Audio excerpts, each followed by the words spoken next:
मुग्धा और उसकी सास के बीच पूरा समय सास के किसी न किसी काम को लेकर मतभेद चलते ही रहते हैं। बहू, ओ बहू, जरा चाय बना दे। मुग्धा चाय लेकर आती है। ये लीजिए, और कुछ चाहिए? अरे नहीं, बस चाय पीने का मन था। जाओ, तुम दूसरा काम करो। चाय पीने के थोड़ी देर बाद सास दोबारा मुग्धा को आवाज लगाती है। अरे बहू रे, आओ बहू, जरा हलवा तो बना दे, मीठा खाने को मन हो रहा है। इसी तरह मुग्धा की सास पूरा समय कोई ना कोई काम बताकर उसे रसोई से बाहर तक निकलने नहीं देती। कभी चाय, कभी हलवा, कभी पानी तो कभी दूध, हर समय खाने को चाहिए और उसके लिए अपने हाथ पैर बिल्कुल नहीं हिलाने। परेशान किया हुआ है इन्होंने। सास की जबरदस्ती परेशान करने की आदतों से दुखी मुग्धा एक शाम सचिन के साथ अपने कमरे में बैठी हुई बात कर रही होती है। सुनो जी, मम्मी जी की ये जानबूझकर मुझे परेशान करने की फरमाइशों से मैं बहुत फ्रस्ट्रेट हो चुकी हूँ। पूरे दिन में एक सेकंड का आराम नहीं मिलता। रसोई से बाहर कदम रखती नहीं कि बहू ये बना दे, बहुरी वो बना दे। अरे इनकी फरमाइशें चलती ही रहती है। अरे मुग्धा, माँ खाने की शौकीन है, पर उम्र हो चली है, खुद खाना नहीं बना सकती, इसलिए तुमसे बोलती है। अरे तो शौक भी उम्र देख कर रखने चाहिए ना। समझ में नहीं आता, हर समय फेविकॉल का जोड़ लगाए सोफे से चिपकी बैठी रहती है। इतना सब डाइजेस्ट कैसे हो जाता है उन्हें? अरे तुम मेरी माँ से इतनी नफरत कैसे कर सकती हो? मैं उनसे नफरत नहीं करती जी, बस परेशान हूँ। जहां मुग्धा अपने पति से ये सब बोल रही होती है, वहीं उसकी सास भी कमरे के बाहर दरवाजे से कान लगाए सारी बातें सुन रही होती है और अगली दोपहर रसोई में मुग्धा के पास जाती है। बहू, आज ना मेरा कुछ मसालेदार खाने का मन है। तो चाय बना दूं? मुझे बहुत पसंद है। अरे ना, ऐसा कर लिट्टी चोखा बना ले। और हाँ, जितना मसाला बातों में मिलाकर पति को सुनाती हो ना, सब्जी में भी वैसे ही डाला करो, खाना स्वादिष्ट बनेगा। सास की बात सुनकर मुग्धा हैरान रह जाती है। मतलब अब पूरा समय मुझ पर हुक्म चलाने के साथ बंद कमरे में हुई पति पत्नी की बीच की बातें भी सुनती है? अरे बात जब मेरी थी तो सुनने में क्या दिक्कत है? ये कहकर सास वहां से चली जाती है। अरे अब तो हद पार हो गई। इस तरह से तो ये मेरा जीना मुश्किल कर देंगी। मुग्धा सास की हरकतों से परेशान उसका हल सोचने लगती है और इसी तरह कुछ दिन बीत जाते हैं, जिसमें सास का जन्मदिन आता है। मुग्धा बहुत खुशी के साथ अपनी सास को एंड्रॉइड मोबाइल गिफ्ट करती है। मम्मी, आपको सबसे बात करने के लिए बहुत दिक्कत होती है ना? कभी सचिन तो कभी मुझे बोलना पड़ता है, पर इस मोबाइल से आपको कोई दिक्कत नहीं होगी। एक जगह बैठे बैठे बहुत कुछ कर सकती हैं अब आप। मोबाइल देख सासू माँ खुश हो जाती है, पर उसे इस्तेमाल करना तो आता नहीं, इसलिए साइड में रख देती है। जिसे देख मुग्धा घर का सारा काम छोड़ मोबाइल सेट कर सास को इस्तेमाल करना सिखाने लगती है, जिसके बाद अब सास पूरा समय मोबाइल में ही लगी रहती है। हाय, जब से मम्मी को मोबाइल मिला है मेरी लाइफ में कितनी शांति आई है। अच्छा है, इसी तरह बिजी रहे तो मैं भी सुकून की जिंदगी जी पाऊंगी। अब मुग्धा जब मन करे काम करना, जैसा चाहे वैसा खाना बनाकर खाना, पूरा समय रिलैक्स और खुश रहने लगती है। क्या बात है, आजकल तुम बहुत चहक रही हो। अरे मम्मी जी से छुटकारा जो मिला है, अब ना फरमाइशें ना छुप छुप कर बातें सुनना। अच्छा, तो मोबाइल गिफ्ट करने की ये स्कीम थी। इसी तरह दिन बीतते हैं और अब मोबाइल पर लगी सास फरमाइशों की जगह सवालों के लिए बहू को आवाजें लगाना शुरू कर देती है।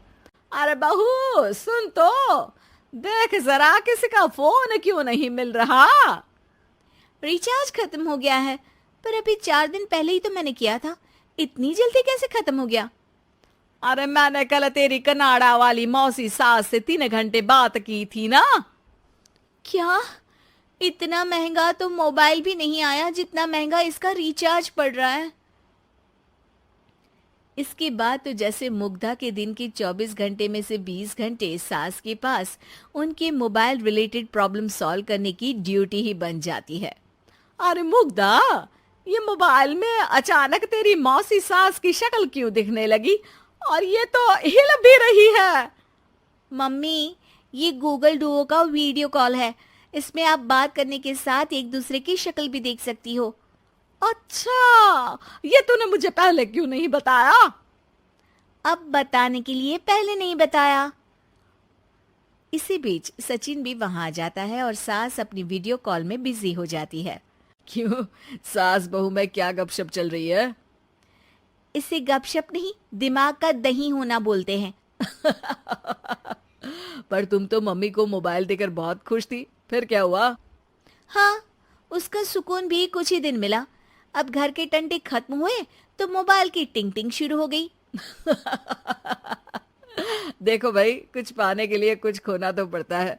आखिर तुमने मोबाइल अपने फायदे के लिए ही तो दिया है, तो फिर सवालों के जवाब भी देने पड़ेंगे, क्योंकि जब तक उनके हाथ में ये फुंथरू रहेगा, तुम्हारी लाइफ में प्राइवेसी और सुकून रहेंगे।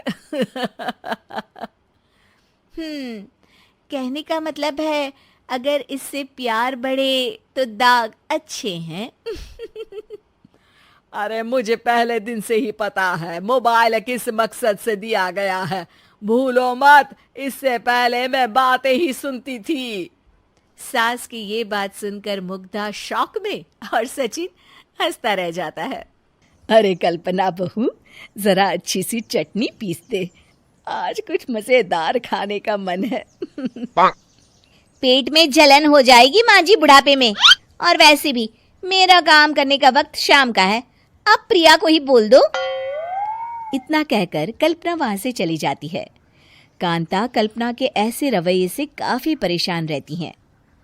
मैं बना देती हूँ माँ चटनी। ऐसा बोलकर प्रिया माँ को चटनी बनाकर प्लेट में खाने को देती है कि तभी वहां कल्पना आ जाती है। अरे वाह चटनी, जरा चक्कर तो देखूं, बड़े दिन हो गए। अरे नहीं बहू, तू तो रहने ही दे चटनी खाना, पेट में जलन हो जाएगी।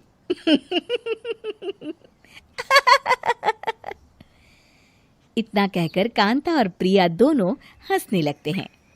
कल्पना सारा दिन या तो मोबाइल में यूट्यूब देखती या फिर सोती रहती। उसका कमरा भी बिखरा और गंदा रहता। एक दिन कल्पना का पति अशोक उससे कहता है, अरे कल्पना, जानवर भी उस जगह को साफ कर लेता है जहां वो बैठता है, तुम तो इंसान हो, कैसे इतने गंदे कमरे में रह लेती हो? देखो सारा सामान यहाँ वहां बिखरा पड़ा है। ज्यादा अपनी माँ का बोल ना बोलो। हाँ, कमरा तुम्हारा भी तो है, गंदा लग रहा है तो साफ कर लो। पता नहीं तुम्हारे साथ मैं कैसे जिंदगी बिताऊंगा। इतना कहकर अशोक वहां से चला जाता है। कल्पना बस खाना खाने कमरे से बाहर आती और फिर से कमरे में चली जाती। इससे कांता बहन काफी परेशान रहती। एक दिन प्रिया कांता से कहती है, माँ, मैं सारा दिन काम करके थक जाती हूँ। आप कल्पना दीदी से कहिए ना कि सुबह और शाम का काम बांट ले। मैं तो अब सिर्फ एक वक्त का ही काम करूँगी। हाँ। अरे तू वो भी ना करना, एक बहू तो काम चोर थी ही, दूसरी भी आ गई काम ना करने के बहाने लेकर। तभी वहां प्रिया का पति रमेश आ जाता है। माँ, मैं देख रहा हूँ भाभी कोई काम नहीं करती, प्रिया सारा दिन घर और रसोई का काम करती है, अब कुछ करो ना माँ। कांता मन में कुछ सोचती है और कल्पना के पास जाती है। कल्पना फोन पर मेकअप करना देख रही होती है। कल्पना, तुम सारा दिन बस मोबाइल देखती हो, घर का कोई काम भी कर लिया करो। प्रिया सारा दिन काम करके थक जाती है। आज से मैंने फैसला किया है, एक वक्त का काम तुम करोगी, सुबह का खाना तुम बनाओगी और रात का प्रिया। आप लोगों ने काम को हवा बना रखा है। अरे पता नहीं थोड़ा सा ज्यादा काम करने में आप लोग घबरा क्यों जाते हैं। और हाँ, बहुत ज्यादा प्रिया की तारीफ मत करिए मेरे सामने, बड़ी बहू तो मैं ही रहूंगी। मैं कुछ नहीं जानती, कल सुबह मुझे वक्त से खाना चाहिए, रसोई में आ जाना।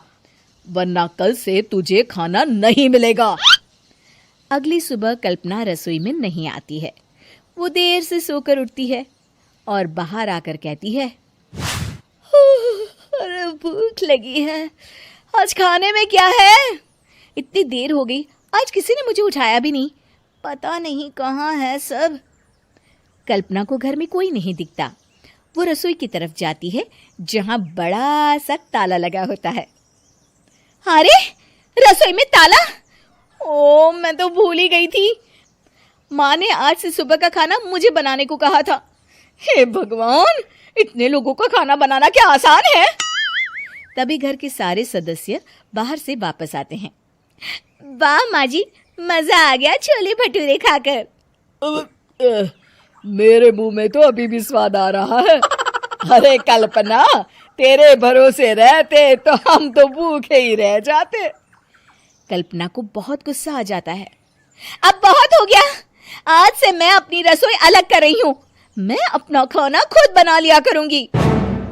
कल्पना अपनी रसोई अलग कर लेती है, पर आए दिन उसका देर से उठना और काम न करने की आदत से वो भूखी ही रह जाती थी। उसी के सामने घर के लोग अच्छे अच्छे पकवान खाते और कामचोर कल्पना को जैसे तैसे ही खाना बनाकर खाना पड़ता। पर एक दिन तो हद ही हो गई। माँ, दीदी आज सुबह से कमरे से बाहर नहीं निकली, हमें जाकर देखना चाहिए। सो रही होगी कामचोर कहीं की, पर तुम कहती हो तो चलो देख लेते हैं उसे। कल्पना कमरे में पेट पकड़कर बैठी होती है। हाय मेरा दर्द, पेट दर्द के मारे मर रही हूँ मैं।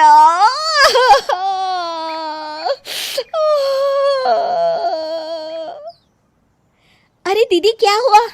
पेट में दर्द क्यों हो रहा है? डॉक्टर को दिखाया आपने? माँ! कल्पना खड़ी होती है और माँ जी के पास आती है। मुझे माफ कर दीजिए, अब से मैं सारे काम में मदद करूंगी, कभी आलस और काम चोरी नहीं करूंगी। उम्मीद है कि आपको हमारी ये कहानी पसंद आई होगी। कृपया हमारे चैनल को सब्सक्राइब करें और सभी अपडेट्स के लिए बेल आइकन जरूर क्लिक करें। और हाँ, वीडियो लाइक और शेयर करना मत भूलिएगा। Bye bye.